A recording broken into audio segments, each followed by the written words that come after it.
व्यक्ति विशेष का वक्त हुआ है। आपके साथ मैं रविंद्र सिंह। आपने एक कहावत सुनी होगी, बंद मुट्ठी लाख की, खुल गई तो खाक की। इतिहास गवाह है, जब जब हम बटे, आपस में लड़े, तब तब हमारे देश और समाज को इसकी भारी कीमत चुकानी पड़ी। और इसीलिए सर्व समाज की एकजुटता देश के उत्तरोत्तर विकास की अनिवार्य शर्त है। 23 सितंबर 2006 को करणी माता से आशीर्वाद लेकर ऐसे ही एक संगठन की शुरुआत हुई। इसका उद्देश्य राष्ट्र का पुराना गौरव लौटाना है, भारत को सिरमौर बनाना है। कौन है यह संगठन और राजस्थान में इस संगठन की क्या खास पहचान है, आइए देखते हैं।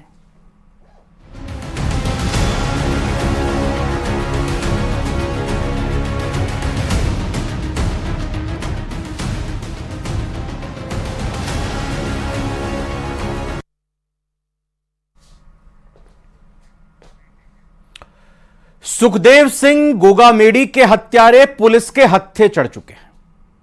पुलिस ने आरोपियों को चंडीगढ़ से गिरफ्तार किया।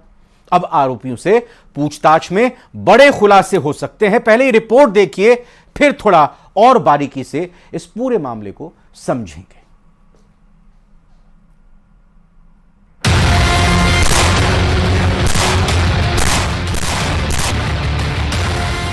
शूटर्स बोलेंगे, राज खोलेंगे।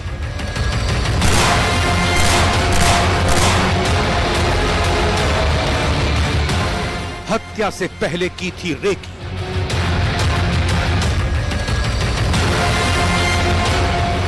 अब मुख्य आरोपी की बारी।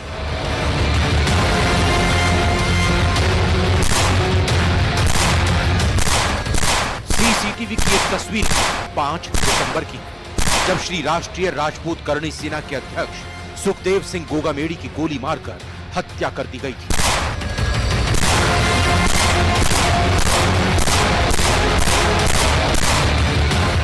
बेखौफ हत्यारों ने एक के बाद एक गोलियां गोगामेडी को मारी। शूटर्स ने जिस शख्स नवीन को गोगामेडी तक पहुंचने का जरिया बनाया था, उसे भी नहीं छोड़ा और उस पर भी गोलियां दाग दी। और आखिरकार पुलिस ने दोनों शूटरों को चंडीगढ़ से गिरफ्तार किया।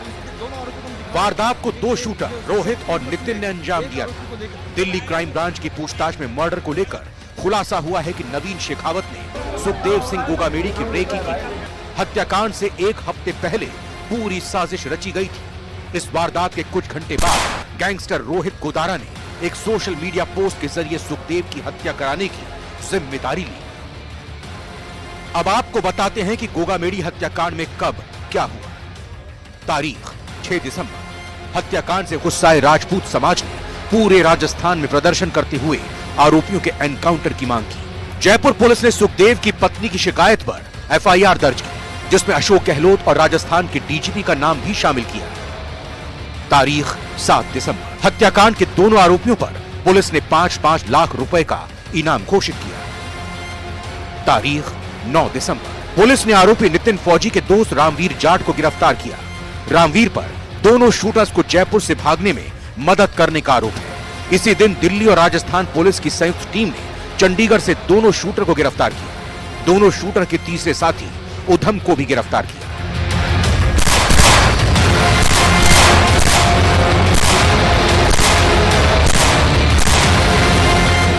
आज शूटर रोहित और उसके सहयोगी उधम को दिल्ली की स्पेशल सेल की टीम जयपुर के सौडाला थाने में लेकर पहुंची। भारी सुरक्षा के बीच दिल्ली पुलिस दोनों आरोपियों को जयपुर लेकर पहुंची। इसके बाद Jaipur police commissioner Biju George Joseph ने प्रेस कॉन्फ्रेंस की, जिसमें उन्होंने बताया कि पुलिस मुख्य आरोपी को गिरफ्तार करने की तैयारी में है और रोहित और उधम से पूछताछ के आधार पर आगे की कार्रवाई करेगी। जो मास्टरमाइंड है, जो कॉन्स्पिरेटर, मेन कॉन्स्पिरेटर है, उन तक जाल बिछा रखा है। तो हमारा नेक्स्ट जो चरण है, इस पूरा एपिसोड को जिस तरह तैयार किया, उन तक पहुंचे और उनको कानून के सामने लाने का है। ये सब आज के दिन में रिकॉर्ड पर जो चीज आपको कहा है, बाकी जो सूचनाएं हैं उसको चेन बाय चेन, कड़ी से कड़ी हमें स्थापित करना है फाइल में। आरोपियों से अब तक की पूछताछ में खुलासा हुआ है कि हत्याकांड को अंजाम देने के 1 हफ्ते पहले पूरी साजिश रची गई। फिलहाल हत्याकांड से जुड़े आरोपी पुलिस की गिरफ्त में हैं। पुलिस को अब इस हत्याकांड के पीछे शामिल मुख्य आरोपी की तलाश है। पुलिस का दावा है कि जल्द ही उसे भी गिरफ्तार किया जाएगा।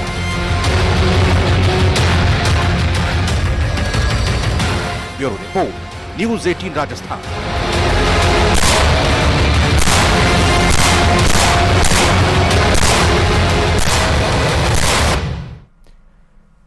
श्री राष्ट्रीय राजपूत करणी सेना के अध्यक्ष सुखदेव सिंह गोगामेड़ी की हत्या ने पूरे राजस्थान को स्तब्ध कर दिया। इस हत्याकांड का अलग अलग संगठन विरोध कर रहे हैं। इनमें करणी सेना, श्री राष्ट्रीय राजपूत करणी सेना जैसे संगठन भी शामिल हैं। ऐसे में सवाल उठता है कि श्री राष्ट्रीय राजपूत करणी सेना क्या है? यह संगठन कैसे अस्तित्व में आया? क्या यह काम करता है? इस पूरी रिपोर्ट में आप देखिए।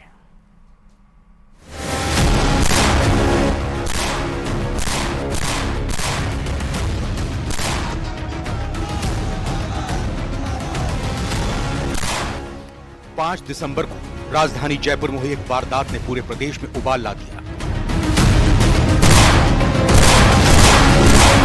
वारदात में श्री राष्ट्रीय राजपूत करणी सेना के अध्यक्ष सुखदेव सिंह गोगामेड़ी को गोली मारकर हत्या कर दी गई।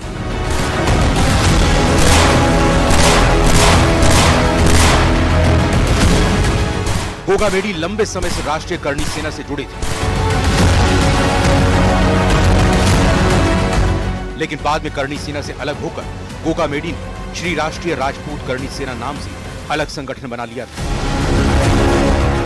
गोगामेड़ी की हत्या की जिम्मेदारी बीकानेर के रहने वाले रोहित गोदारा ने ली। इस कौमों के लिए न्याय की बात करने वाले, हर आदमी की आवाज उठाने वाले हमारे राष्ट्रीय अध्यक्ष सुखदेव सिंह जी गोगामेड़ी, उनकी घर में घुस करके हत्या कर दी जाती है। उनको ये मालूम नहीं था कि ये जो आने वाले लोग हैं इनका क्या उद्देश्य है। अरे मैं तो पूछना चाहता हूं कि भाई वो लोगों की भलाई का काम ही तो कर रहे थे, उनके कोई अवैध धंधे थे, कोई काम थे, क्या थे? आप शादी का कार्ड देने के लिए आ रहे हो, उसी घर में बैठ के चाय पी रहे हो और फिर उन्हीं की हत्या कर रहे हो। उन्होंने आपका क्या बिगाड़ा था? क्या हम लोगों के लिए, 3600 कौम के लिए हम काम कर रहे हैं, न्याय की बात कर रहे हैं, लोगों की आवाज बन रहे हैं, तो इस बात से आपको तकलीफ है? गोदारा गैंगस्टर लॉरेंस गैंग का मेंबर है और फिलहाल कनाडा में छिपा हुआ है। राजस्थान विधानसभा चुनाव के नतीजे के एक दिन बाद ही सुखदेव सिंह गोगामेड़ी की गोली मारकर हत्या के बाद श्री राष्ट्रीय राजपूत करणी सेना सुर्खी में आ गई। आइए जानते हैं कि आखिर करणी सेना क्या है, ये कैसे काम करती है और इसका मकसद क्या है। विलन के रूप में पेश किया जाता था, हमारे इतिहास को फिल्मों में तोड़ मरोड़ करके पेश किया जाता था, तो उनका विरोध करने के लिए करणी सेना की आवश्यकता थी। हमारे जो ऐतिहासिक धरोहर बनी हुई हैं उनके संरक्षण की, और हमारे समाज के अंतिम छोर पे बैठे हुए व्यक्ति की कहीं आवाज नहीं सुनी जाती, उसको न्याय नहीं मिलता, तो उसकी आवाज बन सके ऐसा कोई संगठन बनाने की हम सब युवाओं के मन में आई। और कालवी साहब ने, स्वर्गीय लोकेंद्र सिंह जी कालवी ने और हम लोगों ने मिलके ये श्री राजपूत करणी सेना 2006 में हम लोगों ने इसको 23 सितंबर 2006 में लोकेंद्र सिंह कालवी ने करणी सेना की स्थापना की। उन्होंने अपने संगठन का नाम करणी माता के नाम पर रखा। करणी माता के अनुयायी उन्हें देवी हिंगलाज का रूप मानते हैं। करणी सेना के समर्थकों का मानना है कि वो संस्कृति की रक्षा के लिए बना हुआ एक संगठन है। दरअसल 6 फुट से भी ऊंचे कालवी के कहने पर पूरा समाज जमा हो जाता। जोशीले भाषण और जज्बाती तकरीरों से जब वो राजपूती आन और हिंदुस्तान के गौरवशाली अतीत का बखान करते तो भीड़ की आंखों में गुजरे दौर के किलों और महलों का इतिहास उतर आता। जल्द ही कालवी को एहसास हुआ कि राजपूताना भावनाओं को मंच का रूप देना है तो एक संगठन बनाना होगा। इस तरह करणी सेना तैयार की, जिसका मकसद उपेक्षित को आरक्षण और आरक्षित को संरक्षण देकर हिंदू समाज को एकजुट करना है। समाज को समरस, सशक्त और अभेद्य बनाना है। वैश्विक मंच पर सनातन को स्थापित करना है, क्योंकि विश्व को शांति की गारंटी सिर्फ और सिर्फ सनातन धर्म ही दे सकता है। जातीय गौरव के ऐतिहासिक और भावनात्मक मुद्दों को लेकर जमीनी स्तर पर सक्रिय पहले संगठन के तौर पर मशहूर करणी सेना को युवाओं का साथ मिला। देखिए, राजपुताने का जो गौरवमयी इतिहास रहा है, हमारे पूर्वजों ने जो देश के लिए, धर्म के लिए, गाय के लिए जो हमारे पूर्वजों ने बलिदान दिया है, उस गौरवमयी इतिहास को हमारी आने वाली पीढ़ियों के सामने हम उनको रख सकें। हमारे जो सामाजिक, सांस्कृतिक, ऐतिहासिक जो मूल्य हैं उनको हम संरक्षित कर सकें। हिंदुत्व और भारतीयता की बातें भी जोड़ी गई और देखते ही देखते कालवी राजपूत युवाओं में स्वर्णिम इतिहास को संजोने वाले रोल मॉडल बन गए। हमारे पूर्वजों ने जो देश के लिए, धर्म के लिए, गाय के लिए जो हमारे पूर्वजों ने बलिदान दिया है, उस गौरवमयी इतिहास को हमारी आने वाली पीढ़ियों के सामने हम उनको रख सकें। हमारे जो सामाजिक, सांस्कृतिक, ऐतिहासिक जो मूल्य हैं उनको हम संरक्षित कर सकें और उन मूल्यों को, उन आदर्शों को आने वाली पीढ़ी को बता सकें।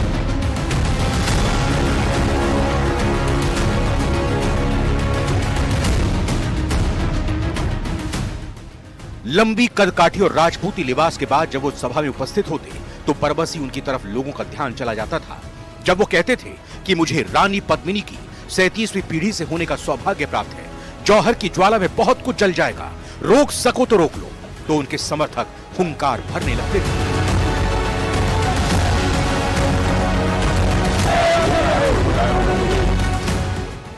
मध्य राजस्थान के नागौर जिले के कालवी गांव में जन्मे लोकेंद्र सिंह कालवी को यह सब विरासत में मिला था। उनके पिता कल्याण सिंह कालवी थोड़े थोड़े वक्त के लिए राज्य और केंद्र में मंत्री रहे थे। कल्याण सिंह कालवी चंद्रशेखर सरकार में मंत्री रहे थे। उनकी गिनती चंद्रशेखर के भरोसेमंद साथियों में होती थी। जाहिर है पिता के असमय निधन के बाद लोकेंद्र सिंह कालवी को पूर्व प्रधानमंत्री के समर्थकों ने हाथों हाथ लिया। वो अजमेर के मेयो कॉलेज में पढ़े थे। मेयो कॉलेज तालीम के लिहाज से पूर्व राज परिवारों का पसंदीदा स्थान रहा है। कालवी हिंदी और अंग्रेजी दोनों भाषाओं में सहजता से अपनी बात कहते थे। कम लोग जानते होंगे कि वो बास्केटबॉल के अच्छे खिलाड़ी थे। इस राजपूत नेता की नजर और हाथ शूटिंग के लिए बहुत मुफीद थे। कालवी को निशानेबाजी ने कुछ तमगे भी दिलवाए थे, लेकिन ये विडंबना ही है कि जब जब उन्होंने चुनाव लड़ा, निशाना ठीक नहीं बैठा।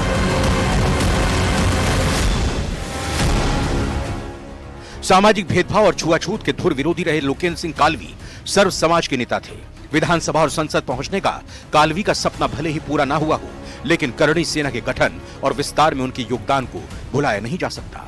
14 मार्च को कालवी का निधन हो गया, लेकिन उनका रोपा गया बिरवा पुष्पित पल्लवित हो रहा है।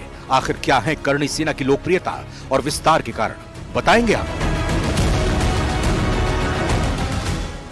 बस बने रहिए न्यूज़ 18 राजस्थान के साथ, देखते रहिए व्यक्ति विशेष।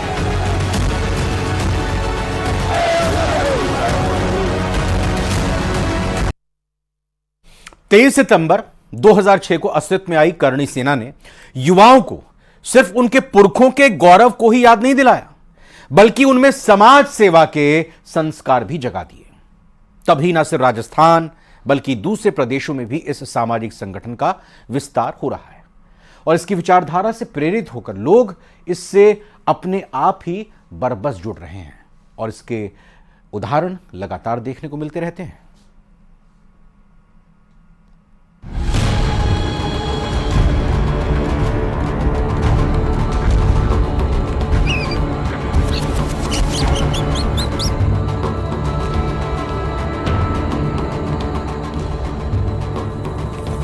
बीकानेर से 30 किलोमीटर दूर देशनोक में करणी माता का दिव्य मंदिर है।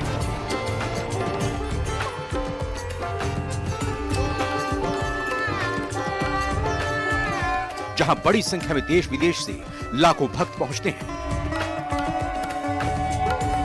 करणी माता को राजपूतों की पूज्य लोक देवी कहा जाता है, इसीलिए करणी माता के नाम से ही करणी सेना का गठन किया गया, ताकि संगठन पर माता जी का आशीर्वाद बना रहे, और ऐसा हुआ भी। करणी सेना के अनुसार संगठन किसी खास जाति विशेष के लिए कार्य न कर भारतवर्ष के आम जनमानस की तकलीफों को अपना समझकर कार्य करता है। यह संगठन भारत के युवाओं, गरीब, लाचार और विधवाओं के लिए रोजगार उपलब्ध कराने का काम करता है। भारतवर्ष के गरीब लोगों के बच्चों को शिक्षा उपलब्ध कराना भी संगठन का कार्य है। संगठन विज्ञान, कला, संस्कृति, कृषि और चिकित्सा विज्ञान से जुड़े लोगों के लिए स्कॉलरशिप दिलवाने का कार्य करता है। संगठन हिंदू संस्कृति को पुनः उजागर करने के लिए कार्यरत है। राजपूताने का जो गौरवमयी इतिहास रहा है, हमारे पूर्वजों ने जो देश के लिए, धर्म के लिए, गाय के लिए जो हमारे पूर्वजों ने बलिदान दिया है, उस गौरवमयी इतिहास को हमारी आने वाली पीढ़ियों के सामने हम उनको रख सकें। हमारे जो सामाजिक, सांस्कृतिक, ऐतिहासिक जो मूल्य हैं उनको हम संरक्षित कर सकें और उन मूल्यों को, उन आदर्शों को आने वाली पीढ़ी को बता सकें। इन सब विचारों को लेकर के ये करणी सेना हमारी 2006 में 23 सितंबर को बनाई गई। करणी सेना दावा करती है कि उसका उद्देश्य राष्ट्रवादी प्रवृत्तियों को जगाकर भारत का सिरमौर बनाना है। वो हर विपदा में देशवासियों के साथ खड़ा रहने का दम भरती है और आश्चर्यजनक तरीके से अपनी बात पर खरी भी उतरती है।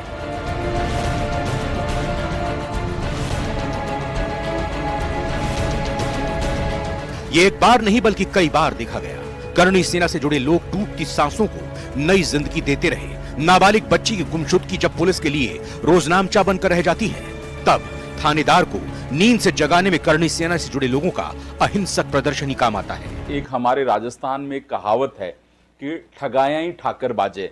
ये कहावत किस लिए थी कि पुराने समय में जब किसी गांव के अंदर अगर कोई राजपूत नहीं होता था तो पड़ोस के गांव से राजपूत को लाके उस गांव में बसाया जाता था, और वो राजपूत, उसका ये एम रहता था कि वो पूरे गांव को एक परिवार मानता था, ना कोई जाति, ना कोई धर्म, ना कोई और उसका उद्देश्य ये रहता था उस ठाकुर का, गांव के ठाकुर का, कि वो ठाकुर साहब ये सोचते थे कि मेरे गांव में कोई भी गरीब भूखा न सोए। किसी गरीब की बहन बेटी की शादी हो तो वो चाहे अपना कुछ भी बेचे, कुछ भी गिरवी रखे, लेकिन वो बहन बेटी की शादी करता था। कोई भी जैसे पुराने जमाने में डाकू हो, लूटपाट हो, तो सब लोगों को ये विश्वास था कि ठाकुर साहब हमारी रक्षा करेंगे। धर्म जिसे मनुष्य अपने अंदर धारण कर सके वो धर्म है। संस्कृति के बिना मनुष्य का कोई अस्तित्व नहीं। इतिहास, भारतवर्ष के गौरवशाली इतिहास को पुनः स्थापित कर इससे लोगों को अवगत कराना है। न्याय से वंचित गरीबों को न्याय दिलाना, रोजगार, गरीबों, विधवाओं और युवाओं के लिए आजीविका उपलब्ध कराना, शिक्षा, स्कूल कॉलेजों को सहयोग कर उन्हें सशक्त करना, स्वास्थ्य, शास्त्रों में लिखा है पहला सुख निरोगी काया, इसी क्रम में स्वस्थ भारत हमारी प्राथमिकता। खेल, शारीरिक रूप से बलवान राष्ट्र ही समस्याओं का सामना कर पाएगा, इसीलिए खेलों को बराबर प्राथमिकताएं देना है। जानकारी के मुताबिक राजस्थान के राजपूत बाहुल जिले में करणी सेना ने बहुत तेजी से अपने कदम जमाए हैं। करणी सेना से जुड़े लोग दावा करते हैं कि राजपूत बहुल इलाकों जैसे जयपुर के छोटवाड़ा, खातीपुरा, वैशाली और मुरलीपुरा में करणी सेना के काफी लोग हैं जो संगठन के एक बुलावे पर दौड़े चले आते हैं। करणी सेना का विस्तार होता ही जा रहा है। अब बिहार, उत्तर प्रदेश और यहाँ तक कि बिहार से सटे नेपाल के हिस्से में भी करणी सेना की मौजूदगी है। शायद यही वजह है कि करणी सेना के पीछे राजनीतिक दल हाथ बांधे खड़े नजर आते हैं। करणी सेना के भी हमेशा राष्ट्र सर्वोपरि है। ये ठीक है कि ये एक सामाजिक संस्था है, लेकिन हमने कभी ऐसा नहीं रहा करणी सेना का कि हम किसी समाज को कम आंकें या उसे छोटा समझे। नहीं, जहां कहीं भी राष्ट्र हित में करणी सेना की आवश्यकता होती है, किसी भी गरीब को, दुखी को, किसी के साथ अन्याय हो रहा है, उसकी कोई बात नहीं सुनी जा रही है, तो करणी सेना सदैव उन लोगों के लिए तैयार रहे। जैसे जैसे करणी सेना की लोकप्रियता बढ़ी, वैसे वैसे संगठन को 3 हिस्सों में बांट दिया गया। इस वक्त 3 गुट करणी सेना के नाम से जाने जाते हैं। अभी करणी सेना के 3 गुट हैं। दिवंगत लोकेन्द्र सिंह कालवी की श्री राजपूत करणी सेना, अजीत सिंह मामडोली श्री राजपूत करणी सेवा समिति, दिवंगत सुखदेव सिंह गोगामेणी श्री राष्ट्रीय राजपूत करणी सेना। तीनों संगठन अपने अपने तरीके से समाज के लिए काम कर रहे हैं। धर्म, संस्कृति की रक्षा और सर्व समाज के उत्थान के मकसद को अंजाम तक पहुंचाने में जुटे हैं। अब करणी सेना की लोकप्रियता और विस्तार के कारण को समझिए। धर्म, संस्कृति की रक्षा के साथ साथ राष्ट्र के पुराने गौरव को लौटाना करणी सेना अपना उद्देश्य मानती है। तभी संगठन के संस्थापक कालवी ने इतिहास से छेड़छाड़ करने वालों के खिलाफ बड़ा आंदोलन किया। उनके आंदोलनों की वजह से कई फिल्मों और टीवी सीरियलों में निर्माता निर्देशकों को बदलाव तक करने पड़े। इतिहास से छेड़छाड़ के खिलाफ आवाज बुलंद करने के बाद सर्व समाज में चेतना जगी और कालवी साहब का कारवां बढ़ता गया। लोग साथ आते गए, कारवां बनता गया।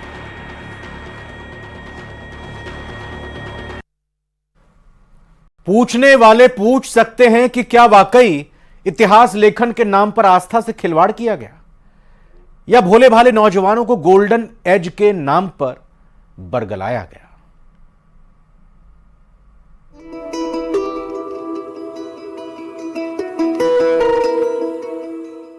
भारत वेदों की ऋचाओं से जन्म लेने वाला, पुण्य सलीला मां गंगा से जीवन की संजीवनी प्राप्त करने वाला, युग पुरुषों की उंगली थामकर अपनी प्रगति का मार्ग प्रशस्त करने वाला, संघर्षों की प्रचंड अग्नि में जलकर कुंदन बनने वाला।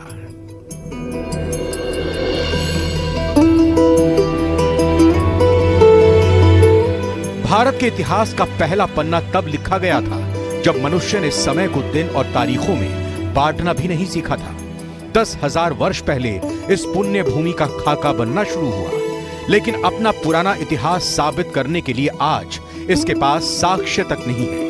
इसलिए भारत के स्वर्णिम इतिहास का बखान करते पन्ने इतिहास से गायब है, या फिर एक सोची समझी साजिश के तहत गायब कर दिए गए। कला, विज्ञान, गणित और ऐसे अनगिनत क्षेत्र हैं जिनमें भारतीय योगदान अनुपम है। आधुनिक युग के ऐसे बहुत से आविष्कार हैं जो प्राचीन भारतीय शोधों के निष्कर्षों पर आधारित है, जिसमें शहरों के ड्रेनेज सिस्टम से लेकर रॉकेट साइंस तक है। प्राचीन भारतीयों ने एक ओर जहां पिरामिड नुमा मंदिर बनाए, वहीं दूसरी तरफ स्तूप नुमा मंदिर बनाकर दुनिया को हैरान कर दिया।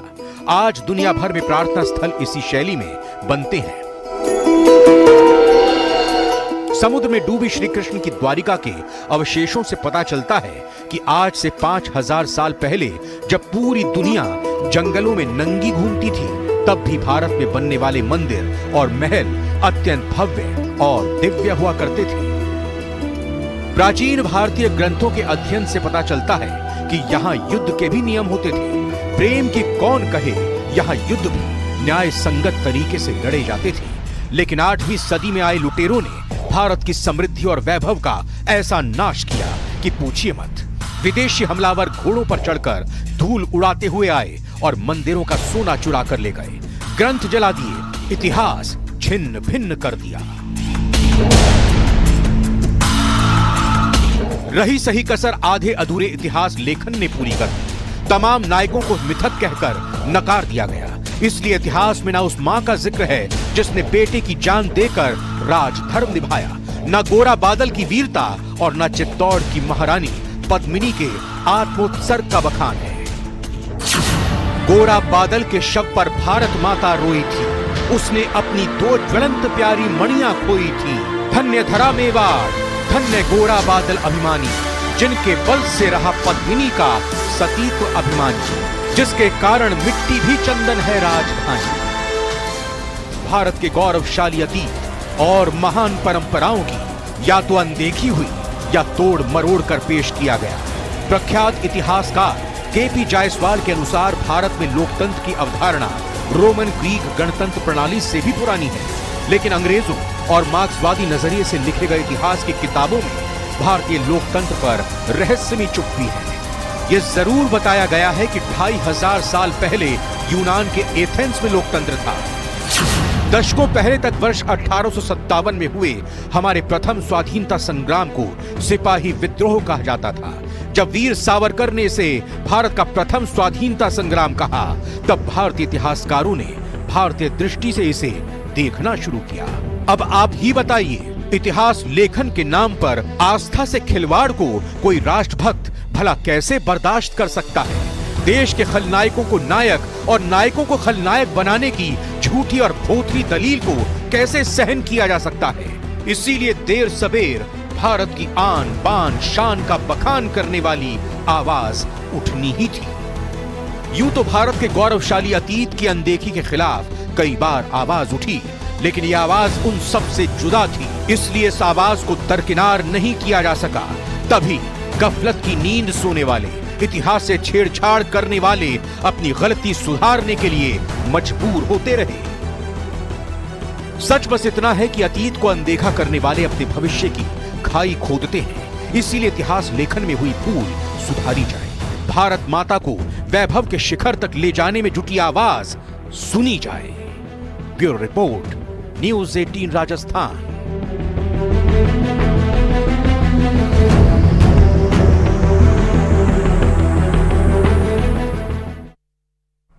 व्यक्ति विशेष में आज इतना ही। आप बने रहिए न्यूज़ 18 राजस्थान के साथ। फिलहाल इजाजत दीजिए। नमस्कार।